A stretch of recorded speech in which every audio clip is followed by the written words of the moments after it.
Praise the lord. మన పరిశుద్ధుడైనటువంటి యేసుక్రీస్తు వారి శక్తి కలిగిన నామమున ఈరోజు దేవుని విశ్రాంతి దినమందు దేవుని వాక్యమునకు ప్రతి ఒక్కరికి దేవుని పేరట ప్రైజ్ ద లార్డ్ వందనాలు. దేవుని వాక్యంలో దేవుని లేఖనం సెలవిస్తూ ఉంది, ఎవరైతే దేవుని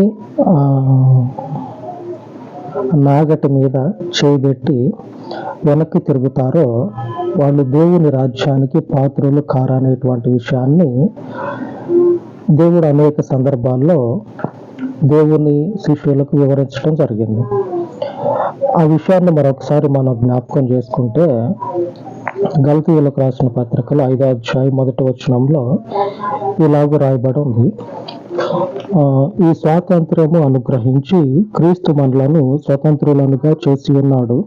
కాబట్టి మీరు స్థిరముగా నిలిచి మరల దాస్యమను కాడి క్రింద చిక్కుకొనకూడి దేవునిలోనే స్థిరముగా నిలబడమని వాక్యం చెప్తా ఉన్నది. ఈ దేవుని వాక్యాన్ని విడిచిపెట్టి, అంటే దేవుడు చూపించినటువంటి ఈ త్రోవను విడిచిపెట్టి పక్కకు తిరిగితే ఏం జరుగుతుందంటే, మరలా ఈ దాసత్వం అనేటువంటి కాడి కింద చిక్కుకున్న వాళ్ళైతారు. ఈ స్వాతంత్రం దేవుడిచ్చినటువంటి ఈ మార్గం ఏం చేస్తుందంటే మనకి బలాన్ని ఇస్తుంది.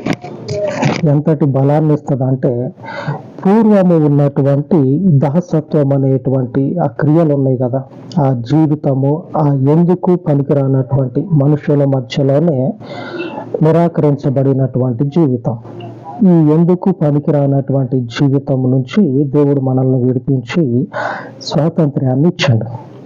ఈ స్వాతంత్ర్యంలో మనము నిలిచినంత కాలము ఏం జరుగుతుందంటే, బలమునిచ్చి లేవనెత్తుతా ఉంటాడు ఆయన. మన శరీరానికి, ప్రాణాత్మ దేహానికి దేవుని బలం అనేది ఏం చేస్తుందంటే లిఫ్ట్, అంటే పైకెత్తుతా ఉంటుంది, లిఫ్ట్ చేస్తూ ఉంటుంది. ఈ స్థిరమై ఉన్నటువంటి దేవుని మార్గాన్ని విడిచినట్లయితే, ఈ స్థిరమైనటువంటి దేవుని మార్గాన్ని విడిస్తే ఏం జరుగుతుందంటే మళ్ళా ఈ దాసత్వంలోనికి చిక్కుకుంటారు. మరలా ఎంత బలమైనటువంటి పరిస్థితి లోకానుసారంగా కాదు, దేవుని ద్వారానే ఎదురుపడ్డది. అబ్రాహాముకి బలమైంది. ఉన్నటువంటి ఒక్కడిని బలిగమని దేవుడు అన్నప్పుడు అబ్రహాం ఏం చేసిందంటే, సరే పోనీ అని చెప్పనని, దేవునికే ఇద్దామని చెప్పనని, దేవుడు అడిగిండు కదా అని చెప్పనని ఇవ్వటానికి సిద్ధపడతాడు. మామూలుగా దాసత్వం అంటే మనకు వెనుకటి రోజుల్లో ఉన్నటువంటి ఆ జీవితమే కాకుండా కొన్ని సందర్భాల్లో పరీక్షగా దేవుడు ఏం చేస్తాడంటే, దేవుని మార్గంలో ఉన్నటువంటి మనకే ఏం జరుగుతుందంటే, నిలుస్తామా నిలబడమా, నిలబడితే బలాన్ని పొందుకొని ఆశీర్వదించబడతాం. ఈ ఆశీర్వాదం, ఈ బలము, ఇవన్నీ ఎందుకు, ఎంత వచ్చిన తలలోకి ఇదంతా ఎందుకని చెప్పని అనుకుంటే ఆ వెనుకటి రోజుల్లో ఏ బలహీనత, ఏ లేని స్థితి, ఏ రకమైనటువంటి ఈ మనుషుల మధ్యలో ఉండి త్రోసివేయబడ్డమో అదే స్థితి చివరి వరకు ఉంటుంది. చివరికి మనుషులు ఏం చేస్తారంటే ఆ స్థితిలోనే మనల్ని మింగేస్తూ ఉంటారు, ఆ స్థితిలోనే మనల్ని లేకుండా చేస్తారు. దేవుడు అంటా ఉన్నాడు, బలము మీకు అనుగ్రహించబడుతుంది దేవునితో పాటు నడిచినట్లయితే. ఎంత దేవుని ద్వారా బలమైనటువంటి పరిస్థితి మనల్ని బలహీనపరచడానికి వచ్చినా సరే, పట్టించుకోకుండా దేవుని మార్గంలోనే పోయినట్లయితే బలం అనుగ్రహించబడుతుంది. ఆమేన్. అబ్రహాముకి అదే పరిస్థితి ఎదురైంది. ఒక మొట్టమొదట్లోనేమో దేవుడు చెప్తాడు, బలమైన జనంగా చేస్తా అని, బలమైనటువంటి జనాంగంగా చేస్తా అని దేవుడు అన్నాడు. అదే దేవుడు ఆ బలమైనటువంటి పరిస్థితులకి ఒక మార్గంగా ఉన్నటువంటి ఈ ఇస్సాకుని దేవుడు బలిగా అడిగితే అబ్రహాం ఏం చేస్తారంటే మారు మాట మాట్లాడకుండా దేవుడు అడిగినట్లే తీసుకుపోయి ఇస్సాకుని దేవునికి బలిస్తాడు. ఎందుకు బలిచ్చిండంటే ఈరోజు మన వాక్య ధ్యానము మొదటి దినవృత్తాంతాల గ్రంథము 29వ అధ్యాయము 12వ వచనంలో రాయబడి ఉన్నది. ఇది మన వాక్య ధ్యానం. ఈరోజు లేఖనంలో చూసినట్లయితే, ఐశ్వర్యమును గొప్పతనమును నీ వలన కలుగును, నీవు సమస్తమును ఏలువాడవు, బలమును పరాక్రమమును నీ దహనములు, హెచ్చించువాడవును, అందరికీ బలమిచ్చువాడవును నీవే. హెచ్చించేది నీవే, బలమిచ్చేది నీవే.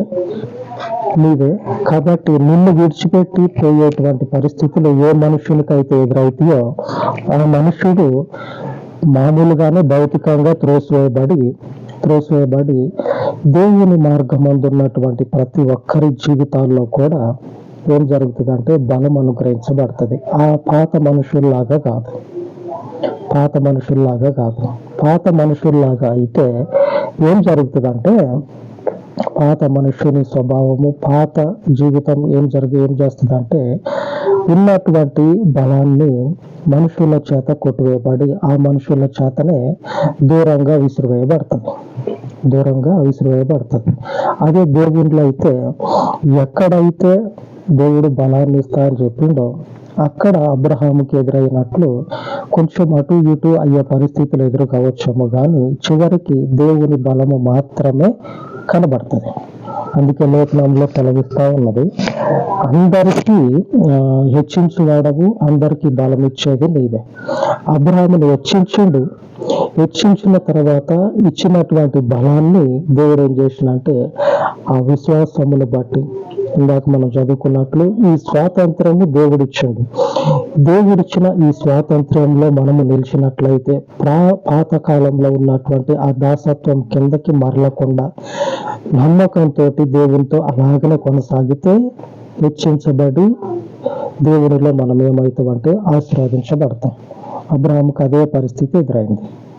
బలమును పొందుకున్నాడు అబ్రహాము. ఎంతటి బలమును అంటే, ఇప్పుడున్నటువంటి బలమును ఎవ్వరికి కూడా కొలచటం అనేది అసాధ్యం. దేవుడు మొదటే చెప్తాడు, అబ్రహాం తోటి మొదటే అంటాడు, ఏమని అంటాడు, నీకున్నటువంటి సంతానాన్ని ఎవ్వరు కూడా కొలవలేరు అనేటువంటి ఇదే వాగ్దానాన్ని అబ్రహాము స్థిరపరచుకున్నాడు జీవితంలో. ఈ వాగ్దానాన్ని మన జీవితాల్లో కూడా దాసత్వం అనేటువంటి ఆ కాడి కిందకి తిరగకుండా ఈ స్వాతంత్ర్యంలో నిలిచినట్లయితే దేవుని ద్వారా వచ్చేటువంటి పరీక్షను సైతము కూడా మనం తట్టుకున్నట్లయితే బలపరచబడతాం, హెచ్చించబడతాం. దేవుని చేత, మనుషుని చేత కాదు, దేవుని చేత, మన వాళ్ళ చేత కాదు, దేవుని చేత. ఆమేన్. ఈ బలమును క్రీస్తు రక్త మాంసాలలో ఎవరైతే భాగముగా ఉంటూ ఉన్నారో వాళ్ళు మరీ నిశ్చయంగా పొందుకుంటారు.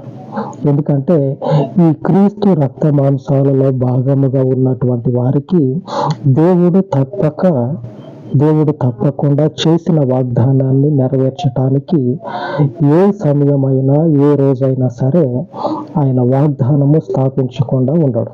ఖచ్చితంగా ఆయన వాగ్దానము నెరవేర్చబడుతుంది ఆయనలో భాగముగా ఉన్నటువంటి వారికి. ఆమేన్. ఆయనలో భాగమై ఉండాల. ఆ భాగమై ఉన్నటువంటి ప్రతి ఒక్కరి జీవితాల్లో కూడా ఆ వాగ్దానాలు అనేవి నెరవేర్చబడతాయి. అబ్రహాము కూడా దేవునిలో భాగముగా ఉన్నాడు. అప్పుడు ఈ రక్త మాంసాలు లేవు. మరి అబ్రహాం దేవునిలో ఎట్లా భాగంగా ఉన్నాడని మీకు ఆలోచన రావచ్చు. దేవుడు పిలిచినటువంటి పిలుపు ఉన్నది కదా, ఆ పిలుపులో భాగంగా ఉన్నాడు. ఆ పిలుపుని విడిచిపెట్టి మళ్ళా దాసత్వానికి తిరగల ప్రతిరోజు కూడా అదే పిలుపులో భాగముగా ఉంటూ ముందుకు పోతూనే ఉన్నాడు.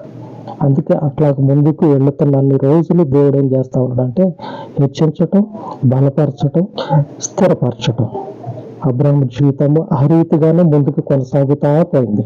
ఆమేన్. మన జీవితాలు కూడా దేవుడు ఆ రీతిగా ఆశీర్వదించును గాక. దేవుడు తన వాక్యమును దీవించును గాక. ఆమేన్.